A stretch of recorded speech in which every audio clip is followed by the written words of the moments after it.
Chase quase sujou a cueca quando viu o rosto aterrorizante e pálido como um fantasma se aproximando dele no manicômio abandonado. Então percebeu que era apenas o rosto pálido de Keith, seu colega de elenco, e o papel de bobo que fez diante das câmeras. "Corta, corta", disse ele com uma voz exausta, a qual já estava mais do que acostumado.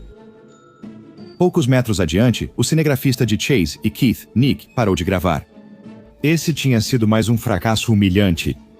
Um duro golpe para suas ambições como caçadores de fantasmas no YouTube. E pensar que eles vieram até a Romênia para isso e não viram um único fantasma sequer. "Talvez devêssemos investigar a pista do vampiro", sugeriu Keith, tentando salvar a situação. 1 milhão já visitaram o castelo do Drácula, Keith, disse Chase, e ele talvez nem tenha morado lá.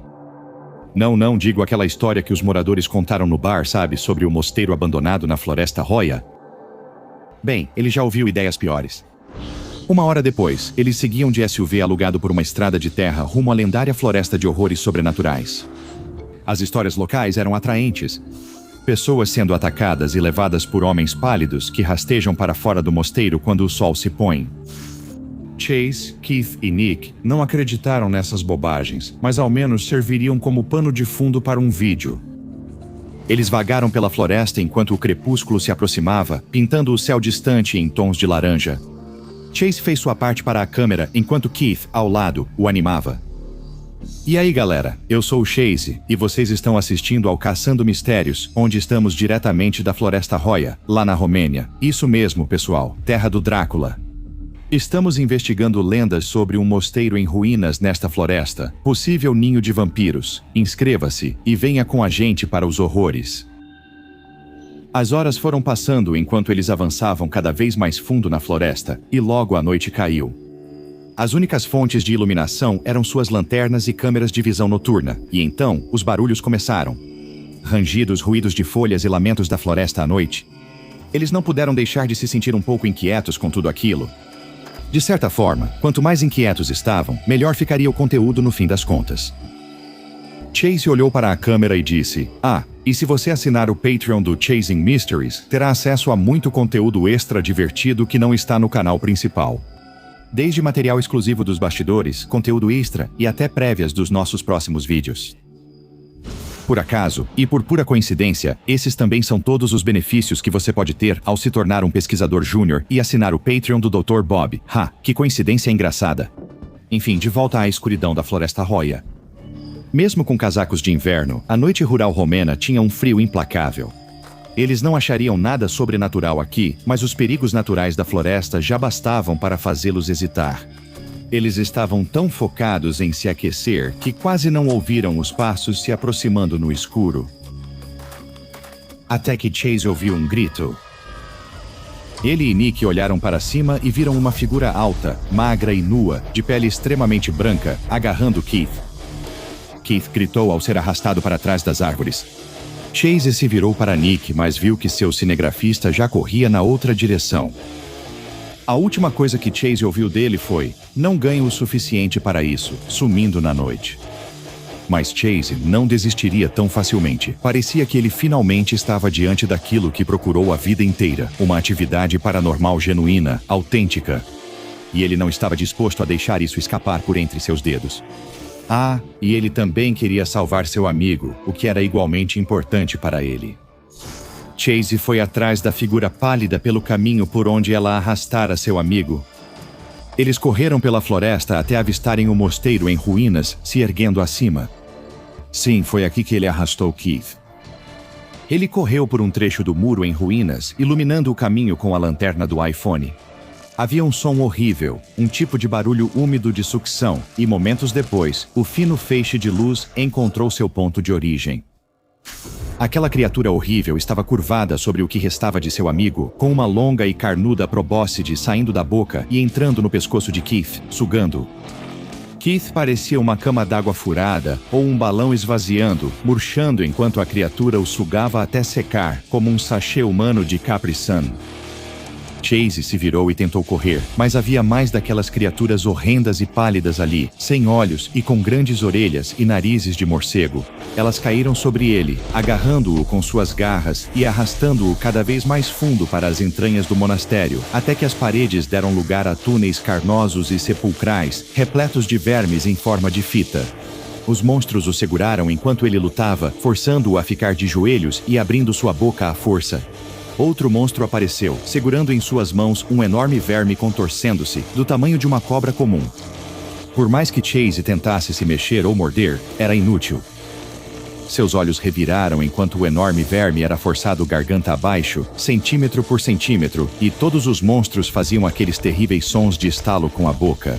E então, a pele de Chase começou a empalidecer. É terrível ver um colega youtuber ser derrubado no auge assim. Tantos inscritos perdidos. Se ao menos ele tivesse me procurado, Dr. Bob, para uma colaboração, eu poderia ter dito a ele que qualquer tentativa de filmar o SCP-2191, também conhecido como a Fábrica de Drácula, terminaria em uma tragédia absoluta. Permita-me explicar exatamente como essa anomalia única e aterrorizante funciona, tanto como uma questão de educação geral da Fundação, quanto como um lembrete de que, se você estiver de férias na Romênia, é mais sensato ficar apenas nas atrações mais voltadas para turistas. No seu nível mais básico, o SCP-2191 parece ser as ruínas de um templo ortodoxo oriental escondido nas profundezas da infame Floresta Roya, na Romênia, um lugar há muito considerado um epicentro de atividades bizarras e frequentemente paranormais. No entanto, as aparências podem enganar. Quando você olha um pouco mais a fundo, percebe que os níveis inferiores do edifício exibem tanto arquitetura trácia quanto dácia, além de objetos do Cucuteni Trapelion, com vários milênios de idade nos túneis abaixo disso. A equipe azarada do canal do YouTube Chasing Mysteries não tinha conhecimento histórico para saber de tudo isso. Mas as mentes mais acadêmicas aqui da Fundação sugeriram que esses detalhes arquitetônicos peculiares e de várias eras refletem uma intenção predatória. O prédio foi feito para parecer acolhedor a estranhos perdidos na floresta, atraindo-os para dentro em busca de refúgio, rumo a um destino terrível que discutiremos em breve. À medida que as eras e os estilos arquitetônicos mudam, o SCP-2191 é alterado para acompanhar o estilo predominante, de modo a nunca despertar suspeitas entre as massas. Mas se você acha que o próprio prédio já tem uma silhueta ameaçadora, ele realmente não chega nem perto dos horrores que existem lá dentro. E, a propósito, eu realmente não recomendo que você tente literalmente iluminar os horrores lá dentro com uma vela. A luz os deixa irritados. A variedade mais comum de criaturas no castelo é conhecida como SCP-21911, uma entidade que já foi humana, como nosso querido e falecido amigo Chase descobriu da maneira mais direta e nojenta possível. Eles passaram por várias mutações que, em teoria, deveriam ter sido fatais, incluindo o desaparecimento de quase todos os seus órgãos principais, exceto o cérebro, o coração e os pulmões. A pele deles é extremamente pálida e tem uma aparência texturizada de porcelana rachada, como uma boneca vitoriana assombrada, e seus olhos regrediram para trás de pálpebras grossas. Esses indivíduos percebem a luz e reagem adversamente a ela, mas são funcionalmente cegos e compensam com adaptações biológicas em outros sentidos.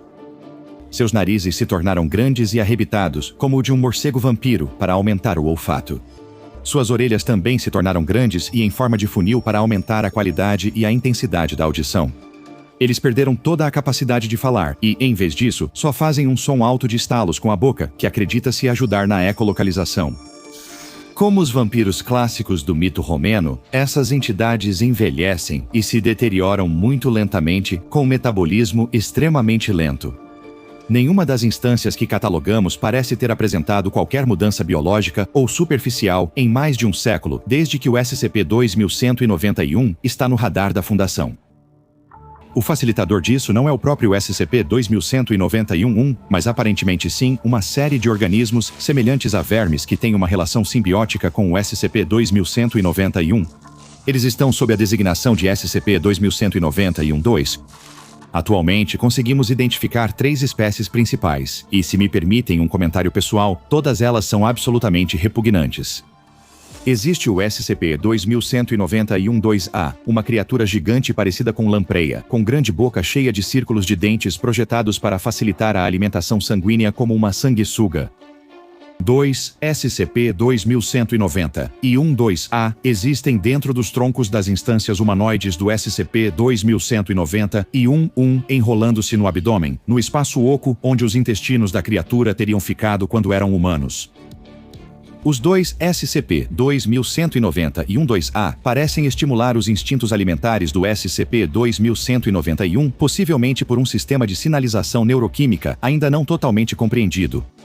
SCP-2191-2B. Os SCP-2190 e 12B são vermes longos e finos que percorrem uma rede complexa de túneis ocultos nas paredes ocas do SCP-2191, similar a um ninho de formigas ou cupins.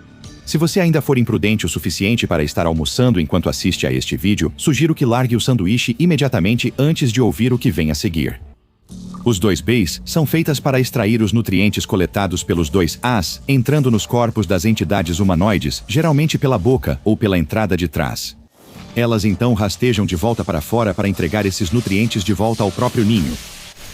SCP-2191-2C. SCP-2191-2C é o terceiro, e na minha opinião, o mais fascinante dos organismos -2. Esses vermes longos e grossos também estão conectados à estrutura interna do ninho SCP-2191 e, por dentro, são compostos principalmente de tecido neural. Quando as instâncias SCP-21911 estão em um estado ativo, o que acontece entre os períodos de alimentação, os 2Cs rastejam até elas e se conectam ao sistema nervoso na base da coluna, aparentemente integrando-as a um sistema coletivo mais amplo. Durante esse momento de conexão, as instâncias SCP-21911 se ajoelham e assumem uma postura semelhante à de uma pessoa em oração. As três variedades de verme têm surpreendentes semelhanças genéticas com humanos. Isso sugere que algum grau inerente de compatibilidade genética sempre entrelaçou nossos destinos e nos tornou a presa perfeita para os monstros que espreitam em SCP-2191. Falando em presa, após décadas de observação, conseguimos transformar nosso entendimento dos padrões de alimentação das criaturas em SCP-2191 em uma ciência exata. Entre o anoitecer e o amanhecer, pelo menos uma das instâncias de SCP-2191 se tornará ativa e começará a caçar pelas florestas em busca de presas humanas. Digo humana, pois estudos mostram que essas entidades não se interessam por animais não humanos. Também vale ressaltar que, embora várias instâncias de SCP-2191 possam estar ativas ao mesmo tempo, elas não caçam em grupo, preferindo se distribuir pela região mais ampla ao redor da Floresta Hoya, para maximizar seu potencial de capturar presas. E quando elas conseguem capturar essa presa, as coisas começam a ficar extremamente desagradáveis. Elas agarram qualquer humano azarado que consigam alcançar e injetam um agente paralisante em seu corpo através de espinhos que se projetam de seus dedos inferiores. Quando a vítima não consegue mais reagir, suas mandíbulas se desencaixam de forma grotesca e o verme SCP-21912A emerge. Ele se prende ao corpo da vítima e injeta uma enzima digestiva que faz com que os ossos, músculos e órgãos do corpo se liquefaçam, transformando tudo em uma sopa espessa. O verme então devora tudo vorazmente durante os próximos 20 a 50 minutos, dependendo do tamanho da presa, restando apenas um saco vazio de pele. Assim que o processo de alimentação estiver completo, SCP-21911 retorna ao ninho para compartilhar o alimento. Aposto que está feliz por eu ter mandado parar de comer, não está? Um fato fascinante sobre o SCP-2191 é que os moradores da área rural ao redor da Floresta Hoya já conhecem a anomalia há bastante tempo. Mas só ficou conhecido pela Fundação em 1916 durante a Primeira Guerra Mundial, depois que 244 membros do primeiro exército austro-húngaro desapareceram completamente durante a Batalha da Transilvânia.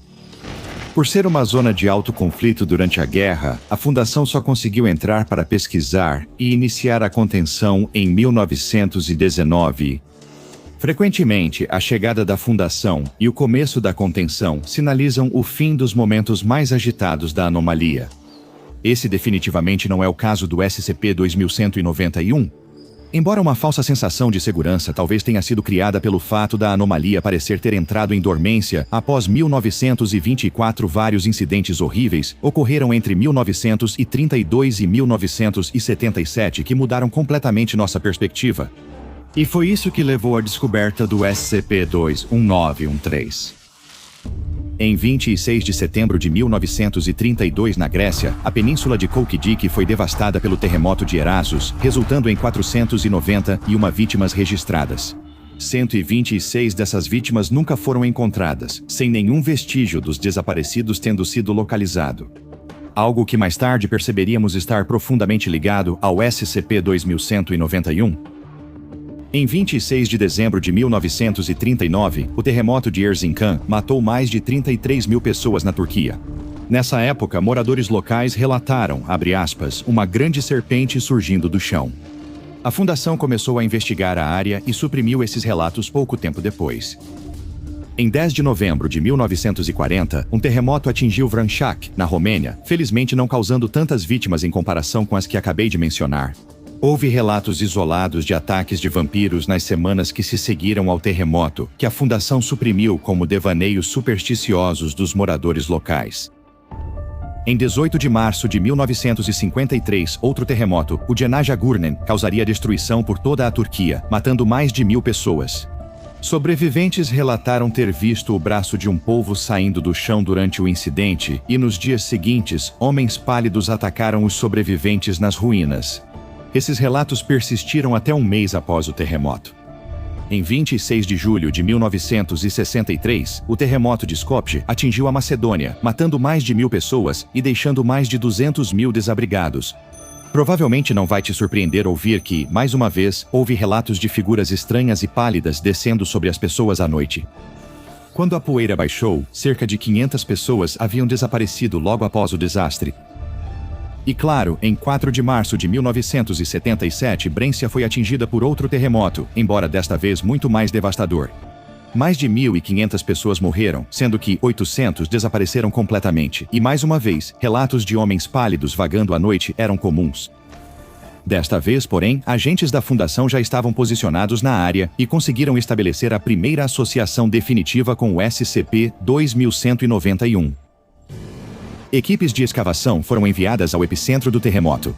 Ao avançarem o suficiente, eles descobriram a origem de todas as atrocidades anômalas conectadas a essa entidade singularmente perigosa, o SCP-21913. Ele é uma criatura orgânica gigante com tentáculos que se estendem por pelo menos 660 mil quilômetros quadrados, excretando uma substância altamente corrosiva que lhe permitiu derreter uma complexa rede de túneis sob os estados balcânicos. Esse ser é antigo e incrivelmente inteligente e usa os vermes SCP-21912-C para controlar todas as outras instâncias e os vermes SCP-21912-B para extrair nutrientes de suas alimentações. Todo esse sistema foi essencialmente projetado para alimentar esse único monstro imenso e terrível que espreita nas profundezas da Terra. E um fato preocupante que a Fundação descobriu mais ou menos nessa mesma época foi que tudo o que eles estavam aprendendo agora já era conhecimento comum entre os moradores locais há séculos.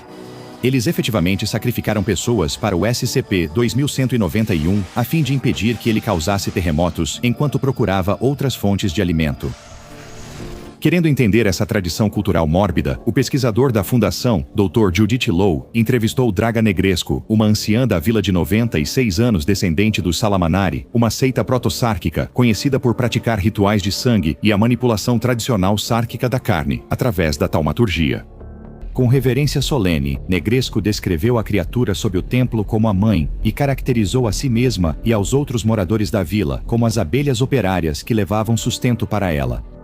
Quando o Dr. Judith Low perguntou o que exatamente era a mãe, Negrescu respondeu da maneira mais sárquica imaginável.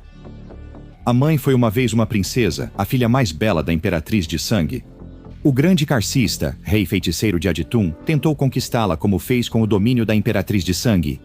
Ele a reclamou para si, como lhe era de direito, e ela se tornou sua concubina favorita. Com o tempo, ela passou a adorar o grande Carcista, assim como nós que seguimos os antigos costumes fazemos. Ela implorou para gerar os filhos dele e o grande Carcista a abençoou com sua semente sagrada. A mãe se encheu de alegria e vida. Aqui ela foi plantada e aqui ela cresceu. Nós, como os pálidos, devemos mantê-la gorda e satisfeita. Os pálidos cospem o néctar em suas muitas bocas e sua prole mama em seus dentes e cresce forte. A mãe e a terra agora são uma só. Seu útero de terra incha e em breve ela irá se romper. Tudo ao seu redor é lenha para os deuses. Todo pesquisador da Fundação quer ouvir essas palavras. Embora tenha recebido a designação Euclid no início, antes de conhecermos a verdadeira extensão de suas habilidades e sua capacidade para causar danos realmente terríveis, a Fundação desde então reclassificou a classe do objeto para Keter. Mesmo assim, pode surpreender como as medidas de contenção para o SCP-2191 são relaxadas. Os procedimentos especiais de contenção para o 2191 envolvem o monitoramento da anomalia por meio de uma combinação de agentes da Fundação disfarçados de guardas florestais e drones com câmeras controlados remotamente para observação mais próxima. Mas fora isso, evitam interferir na anomalia ou na interação dos moradores com ela. Se civis ou entidades hostis violarem o perímetro de segurança, o uso de força letal está autorizado e já foi necessário diversas vezes. Pessoalmente, acho toda a situação bastante perturbadora. Quando a Fundação é leniente com a contenção de uma anomalia perigosa, mortes de inocentes se tornam quase inevitáveis, algo que raramente considero um sacrifício aceitável.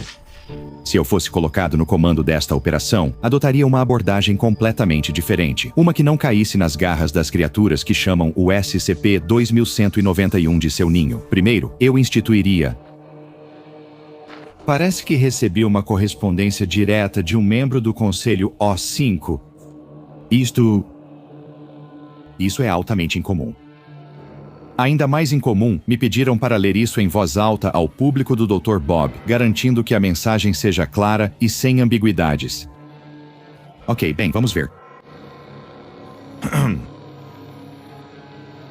Alguns preferem acreditar que a Fundação nunca atendeu, nem atenderá, aos desejos de uma entidade anômala.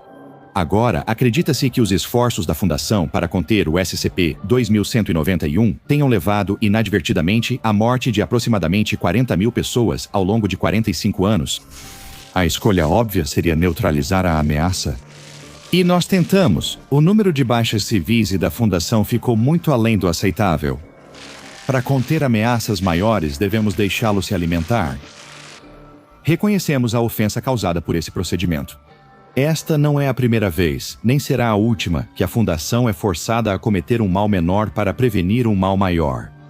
Acreditamos que, no final das contas, nosso método atual é o mais adequado tanto em termos de ética quanto de eficácia.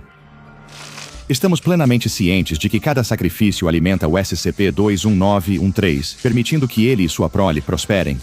Mas não estamos prestes a sacrificar toda a Península Balcânica para neutralizar essa ameaça. Ainda não.